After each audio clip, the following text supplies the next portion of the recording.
नाजरीन अस्सलाम वालेकुम। इनसाइड न्यूज़ के नए प्रोग्राम के साथ मैं हूं इब्राहिम राजा और आज हम बात करेंगे कि ज़ुबैर उमर की वायरल वीडियो के मामले में क्या नया और हैरानकुन मोड़ आया है। इस्लामाबाद के पोश इलाके और अमीर तरीन सेक्टर के बंगले से लीक होने वाली वीडियो की असल कहानी क्या है। इस वीडियो में मौजूद तीसरी खातून ने मोहम्मद ज़ुबैर को किस तरीके से मुबैना तौर पर चैलेंज किया है।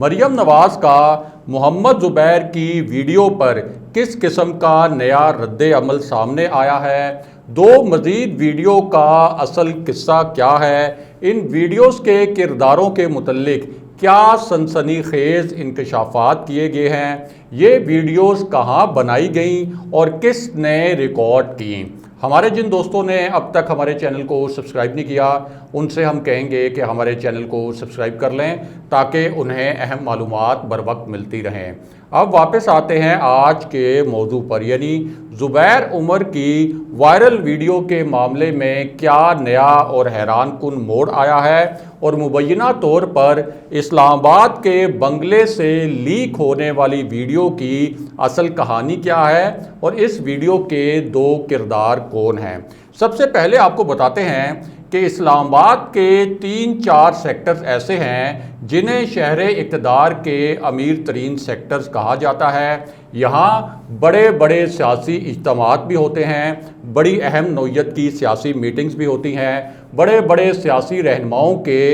इन सेक्टर्स के अंदर बंगले भी हैं, या आप कह सकते हैं कि इनके आलीशान महल्लात भी इन्हीं सेक्टर्स में वाक़े हैं। और ये जो सेक्टर्स हैं इन्हीं सेक्टर्स में गैर मुल्की सफारतकार भी रहते हैं और दुनिया की जो बड़ी बड़ी कंपनीज़ हैं उनके सरबराहान भी इन्हीं 3-4 सेक्टर्स में रहते हैं। अब इन्हीं सेक्टर्स में से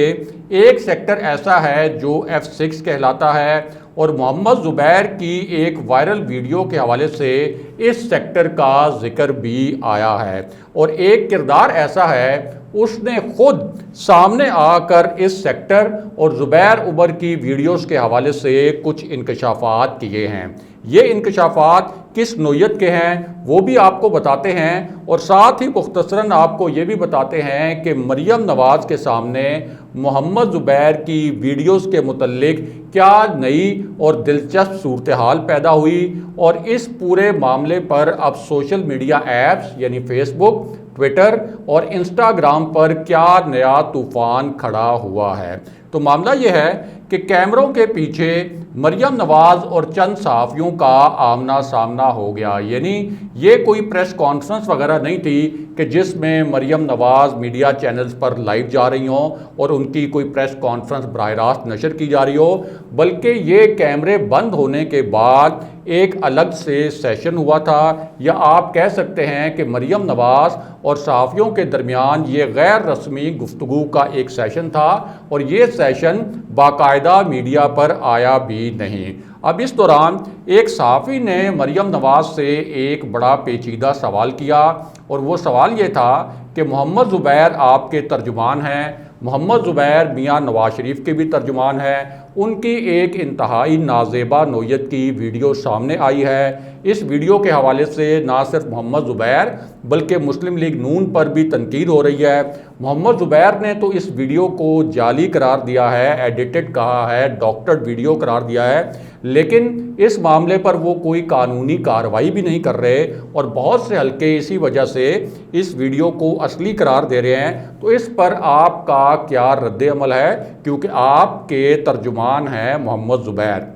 अब इस पर मरियम नवाज़ ने भी जवाबन एक मुबैना हैरानकुन वीडियो का जिक्र कर दिया और जब उन्होंने एक और वीडियो के मुतल्लिक बात की तो सहाफ़ी हैरान रह गए। मरियम नवाज़ का कहना था कि मेरे पास भी एक वीडियो मौजूद है कि किस तरह से मोहम्मद ज़ुबैर और उनकी अहलिया को धमकियां दी जा रही थीं और ये जो धमकियां थीं इस बारे में थीं कि मोहम्मद ज़ुबैर की वीडियोस लीक कर दी जाएंगी और इन धमकियों के मुतल्लिक भी मेरे पास एक वीडियो मौजूद है। लेकिन इसी मामले में फिर एक ड्रामाई मोड़ भी आ गया और वो मोड़ ये है کہ اگر کوئی محمد زبیر کو یہ دھمکیاں دے رہا تھا کہ وہ یہ ویڈیوز لیک کر دے گا تو اس کا مطلب تو ہرگز یہ نہیں ہے کہ یہ ویڈیوز کوئی جعلی ہیں۔ کیا کسی نے دھمکی دے کر زبیر عمر کو یہ کہا تھا کہ تم نے ہر صورت میں یہ ویڈیوز بنانی ہیں، یا ان ویڈیوز میں زبیر عمر جو حرکتیں کرتے نظر آئے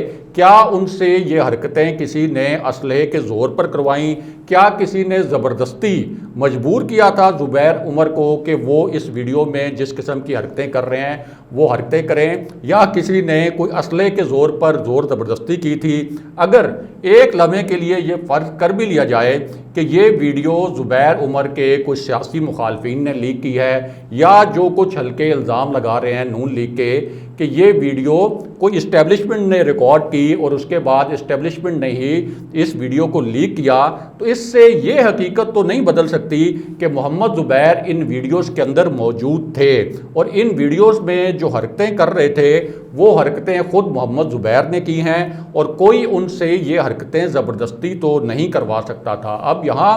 سب سے اہم بات یہ ہے کہ اس معاملے کی سنگینی اس لیے ہے کہ محمد زبیر گورنر سندھ کے عہدے پر فائز تھے، اور امریکہ اور یورپ جیسے لبرل ممالک جن کے متعلق مثالیں دی جاتی ہیں کہ وہاں شخصی آزادی کو بہت اہمیت دی جاتی ہے اور وہ بہت لبرل لوگ ہیں، وہاں بھی اگر کسی عوامی نمائندے کا، کسی سرکاری عہدیدار کا اس قسم کا سکینڈل آئے تو نہ صرف اس سے استعفیٰ لیا جاتا ہے بلکہ اس کی سیاست بھی ہمیشہ کے لیے دفن ہو جاتی ہے۔ اس سے پہلے سابق امریکی صدر بل کلنٹن کا معاملہ ہمارے سامنے ہے کہ ان کا جب اپنی ایک سٹاف کی رکن کے ساتھ ایک سکینڈل سامنے آیا تھا تو کس طرح سے بات ان کے مواخذے تک پہنچ گئی تھی۔ ابھی حال ہی میں ایک امریکی ریاست کے گورنر کا بھی اسی قسم کا ایک سکینڈل سامنے آیا، انہیں بڑے عوامی غیظ و غضب کا سامنا کرنا پڑا اور بالآخر انہیں اپنے عہدے سے استعفیٰ دینا پڑا۔ برطانیہ اور آسٹریلیا میں بھی اس قسم کی درجنوں مثالیں سامنے آ چکی ہیں، اور 2-3 مثالیں تو ابھی ریسنٹلی سامنے آئی ہیں، کیونکہ جو عوامی نمائندے ہیں ان کو ہمیشہ ایک ہائی مورل گراؤنڈ پر کھڑا ہونا ہوتا ہے، اور اگر سرکاری عہدے پر موجود لوگ اس طرح کے سکینڈلز کی زد میں آئیں تو اس کا مطلب تو یہ ہوتا ہے کہ وہ بلیک میل بھی ہو سکتے ہیں، اور اگر کوئی سربراہ مملکت ہو تو وہ سیکیورٹی رسک بھی بن سکتا ہے، غلط احکامات بھی جاری کیے جا سکتے ہیں۔ اور پاکستان کے لیے تو یہ بہت اہم بات اس وجہ سے ہے کہ پاکستان کا جو آئین ہے اس کے اندر جو 2 آرٹیکلز ہیں 62 اور 63، اس کی بنیاد پر اس طرح کے سکینڈلز میں ملوث، یعنی جس طرح کی محمد زبیر کی ویڈیوز آئی ہیں اور اب تک ان ویڈیوز کی کوئی تردید بھی نہیں کی جا رہی، تو اس طرح کے سکینڈل میں ملوث لوگوں کو عوامی عہدوں کے لیے بھی نااہل قرار دیا جاتا ہے۔ اب اس پوری صورتحال کے باوجود مریم نواز نے کیا حیران کن بات کی۔ مریم نواز کا کہنا یہ تھا کہ محمد زبیر میرے اور میاں نواز شریف کے ترجمان تھے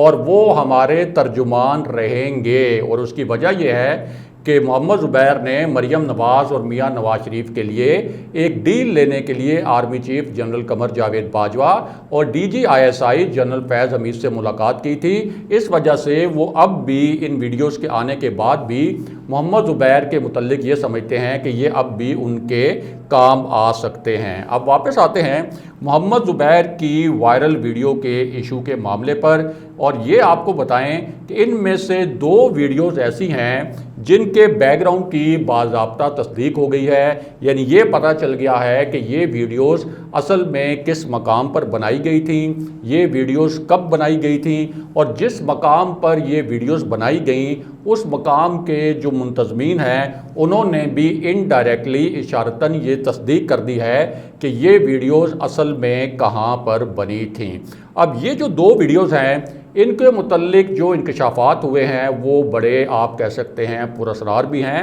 اور بڑے اہم بھی ہیں، خاص طور پر محمد زبیر کے ان دعووں کے کانٹیکسٹ میں اور اس سیاق و سباق میں کہ محمد زبیر یہ کہہ رہے تھے کہ یہ ویڈیوز فیک ہیں، ڈاکٹرڈ ہیں، ایڈیٹڈ ہیں، اور یہ مختلف کلپس جوڑ کر میرا کوئی چہرہ جو ہے ان ویڈیوز کے اندر فٹ کر دیا گیا ہے۔ لیکن اب بتایا یہ گیا ہے कराची के एक 5 स्टार होटल की जानिब से कि ये जो वीडियोज़ हैं इनमें से कुछ वीडियोज़ ऐसी हैं जो इस होटल के कमरे में बनाई गई हैं, यानी इसके पस मंज़र से ये पता चल गया है कि ये वीडियोज़ कहाँ बनाई गई हैं। और इससे ये भी साबित हो गया कि मोहम्मद ज़ुबैर इस होटल में गए थे, उन्होंने वहाँ कमरा बुक करवाया और वहाँ जब उन्होंने इस किस्म की हरकतें की तो ये वीडियोज़ वहाँ पर रिकॉर्ड की गई। अब क्या मोहम्मद ज़ुबैर को किसी ने कोई धमकी दी थी या गन पॉइंट पर कहा था कि आपने इस होटल के अंदर ये कमरा बुक करवाना है और जिस किस्म की हरकतें वो इस वीडियोज़ में कर रहे हैं कि क्या आपने ये हरकतें भी करनी हैं? क्या ये भी इस्टेब्लिशमेंट ने कोई ज़ोर ज़बरदस्ती से कमरा बुक करवा के दिया था मोहम्मद ज़ुबैर को? और ये जो होटल है इसने एक अपनी स्टेटमेंट में इनडायरेक्टली तस्लीम किया है कि ये वीडियोज़ अगरचे उनके कमरों में बनी हैं, ताहम कमरों के अंदर कैमरे लगाना होटल की पॉलिसी नहीं है। अब इसी पूरी सिचुएशन में इस्लामाबाद के सेक्टर F6 जिसका हमने आपसे जिक्र किया था, इसी सेक्टर और मोहम्मद ज़ुबैर की वीडियोज़ के हवाले से एक अहम अपडेट भी आई है और कुछ नए इंकशाफात भी किए गए हैं। एक तो एक खातून सामने आई है जिसने अब ये वीडियो बयान जारी किया है कि मोहम्मद ज़ुबैर ने उन्हें बुलाया था और उनसे ये कहा था कि आप मेरे पास आएँ, मुझसे मुलाकात करें, और इसके बदले में उन्होंने ये कहा था कि वो इस खातून को किसी टॉप जगह पर एडजस्ट करवा देंगे। और ये कोई ज़राए से बात लीक नहीं हुई, बल्कि इस हवाले से ये जो खातून हैं इन्होंने एक वीडियो स्टेटमेंट भी जारी किया है। अब इसी पूरी सूरत हाल में एक और किरदार सामने आया और इस किरदार ने कहा कि कुछ वीडियोज़ में मोहम्मद ज़ुबैर अकेले नहीं थे बल्कि उनके साथ एक और शख्स भी था। यानी जो वीडियोज़ लीक हुई हैं उसमें तो मोहम्मद ज़ुबैर अकेले नज़र आ रहे हैं, लेकिन एक किरदार और सामने आया है और उस किरदार ने ये इल्ज़ाम लगाया है, एक तस्वीर भी जारी की है और ये कहा है कि मोहम्मद ज़ुबैर के साथ ये जो पूरे वीडियो स्कैंडल आया है इसमें एक और शख्स भी मुलविस था। इस शख्स के मुतल्लिक ये दावा किया गया है कि ये मोहम्मद ज़ुबैर का करीबी जानने वाला है और ये भी कहा गया कि ये बहुत ही ज़्यादा वक्त मोहम्मद ज़ुबैर के साथ स्पेंड करता था और इसी शख्स ने ज़ुबैर उमर के साथ मिलकर कई ख़वातीन का इस्तेसाल किया और ये शख्स जो था मोहम्मद ज़ुबैर को इस किस्म की हरकतों के लिए इस्लामाबाद का एक और पोश इलाका जहां फार्म हाउसेस मौजूद हैं उन समेत दीगर जगह भी फराहम करता रहा और इस शख्स की बाकायदा तस्वीर भी रिलीज़ की गई है। इसके साथ साथ मोहम्मद ज़ुबैर के इस मुबैना साथी की एक तरफ तो तस्वीर रिलीज़ की गई, दूसरी जानिब एक किरदार ऐसा है जिसने इस्लामाबाद के F6 सेक्टर का जिक्र किया है अपने वीडियो स्टेटमेंट में और इस शख्स का कहना है कि कुछ वीडियोज़ ऐसी हैं जो मोहम्मद ज़ुबैर की लीक हुई हैं, कुछ वीडियोज़ अभी भी मौजूद हैं और ये वीडियोज़ उस वक्त की भी हैं जब ज़ुबैर उमर इस्लामाबाद के सेक्टर F6 में मौजूद थे। इस किरदार के मुताबिक ज़ुबैर उमर ने कुछ अरसा पहले इस शख्स को F6 सेक्टर में बुलाया भी गया था। ज़ुबैर उमर ने इस शख्स के मुताबिक कुछ रकूम भी इस शख्स की देनी थी। बाद में ज़ुबैर उमर इस शख्स को ब्लैकमेल करते रहे और अपना असर व रसूख इस्तेमाल करके इस शख्स पर तशद्दुद करवाया गया। लेकिन इस पूरे मामले में एक बहुत पुरअसरार पहलू भी है और वो पहलू ये है कि ये वीडियोज़ जो आई हैं मोहम्मद ज़ुबैर उमर की, इनको आए हुए एक हफ़्ते से ज़ायद हो गया है। इस पूरे मामले पर ज़ुबैर उमर पर बहुत ज़्यादा तनकीद भी हुई। ज़ुबैर उमर पर इल्ज़ामात लगाने वाले जो किरदार हैं वो सामने भी आ चुके हैं, लेकिन उसके बावजूद ये जो किरदार हैं ज़ुबैर उमर को चैलेंज तो कर रहे हैं, लेकिन इसके बावजूद ज़ुबैर उमर इस पूरे मामले को अदालत में ले जाने के लिए तैयार नहीं। उनको बार बार उनके सियासी मुखालिफ भी कह रहे हैं, इस वीडियोज़ में जो खातून नज़र आई हैं वो भी कह रही हैं, लेकिन ना तो वो इन वीडियोज़ का फॉरेंसिक ऑडिट करवाने की बात कर रहे हैं, मुकम्मल तौर पर उन्होंने खामोशी अख्तियार कर रखी है, ना वो अदालत में जाने के लिए तैयार हैं। पाकिस्तान में जो FIA साइबर क्राइम विंग है वहाँ ये एक मुकदमा भी दर्ज करा सकते हैं, अब तक उन्होंने ये मुकदमा भी दर्ज नहीं कराया, जिसकी वजह से अब तमाम हल्के ये कह रहे हैं کہ محمد زبیر کا یہ دعویٰ کہ یہ ویڈیوز جعلی ہیں، اصل میں ان کا یہ دعویٰ جھوٹ ہے، کیونکہ اگر ان کا یہ دعویٰ سچ ہوتا تو وہ اب تک یہ جو کردار سامنے آئے ہیں ویڈیوز میں جنہوں نے محمد زبیر کو چیلنج کیا اور ان پر الزامات لگائے، اب تک محمد زبیر ان کے خلاف قانونی کارروائی کر چکے ہوتے۔ اگلے پروگرام تک کے لیے خدا حافظ۔